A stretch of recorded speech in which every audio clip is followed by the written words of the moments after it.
शुरू करते हैं। सबसे पहले बात करते हैं हॉको की। ये एक प्रीमियम आइसक्रीम ब्रांड है, मतलब वो आइसक्रीम जो आपको खाते वक्त गिफ्ट भी देती है और पैसा भी लेती है। इन्होंने अपने सीरीज बी राउंड का पहला ट्रांच उठाया है, पूरे $10 मिलियन। अब इतने में तो हम अपनी कॉलोनी में बर्फ का गोदाम खोल दें। हॉको ये पैसा यूज़ करने वाला है अपनी मैन्युफैक्चरिंग बढ़ाने में, डिस्ट्रीब्यूशन स्ट्रॉन्ग करने में और नए मार्केट में घुसने के लिए। अब आते हैं नैपटॉप पे। ये है एक पॉड होटल स्टार्टअप। इन्होंने अपने प्री सीड राउंड में पूरे 2 करोड़ रुपये जुटाए हैं।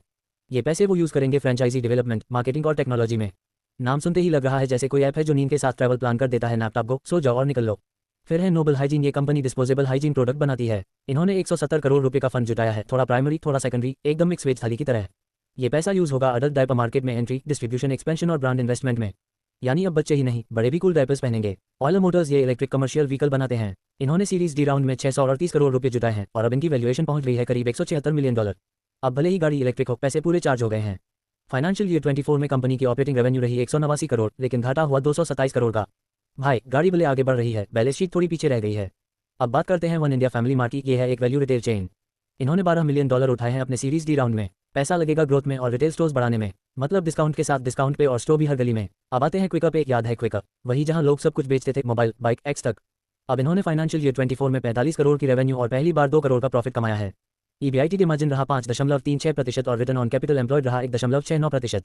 और सबसे मजेदार लाइन, इन्हें ₹1 खर्च करना पड़ा 1.20 कमाने के लिए।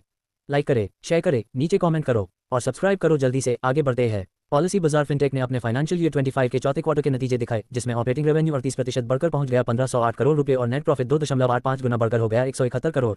पूरे फाइनेंशियल ईयर 2025 की बात करें तो रेवेन्यू 33% बढ़कर हो गया 4977 करोड़ और नेट प्रॉफिट 5.5 गुना बढ़कर पहुंच गया 353 करोड़। भाई इंश्योरेंस से तो बेचते हैं, लेकिन मुनाफा देखकर लग रहा है खुद पे भी इंश्योरेंस करवा लिया है। अब है मेडवाइटल। ये एक मेडटेक स्टार्टअप है जो स्किन रिपेयर और वुंड केयर पर फोकस करता है। इन्होंने प्री सीड राउंड में 8.4 करोड़ रुपये जुटाए हैं। अब ये पैसा जाएगा प्रोडक्ट बढ़ाने, सप्लाई चेन मजबूत करने और डिस्ट्रीब्यूशन को फैलाने में।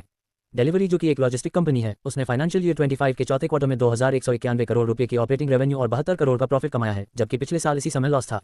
पूरे साल की बात करें तो रेवेन्यू 10% बढ़कर हो गया 8,932 करोड़ और प्रॉफिट रहा 162 करोड़। भाई अब डिलीवरी सिर्फ पार्सल की नहीं, प्रॉफिट की भी हो रही है। और अंत में स्क्वायर यार्ड्स। ये है एक प्रॉपटेक स्टार्टअप। इन्होंने फाइनेंशियल 2025 में 40.9% की ग्रोथ के साथ 1410 करोड़ की रेवेन्यू दिखाई और प्रॉफिट बढ़कर 51.9% के साथ हो गया 316 करोड़। प्रॉपर्टी तो बेच रहे हैं, लेकिन कमाई सुनकर लग रहा है खुद बंगलों में रहने लगे हैं। धन्यवाद।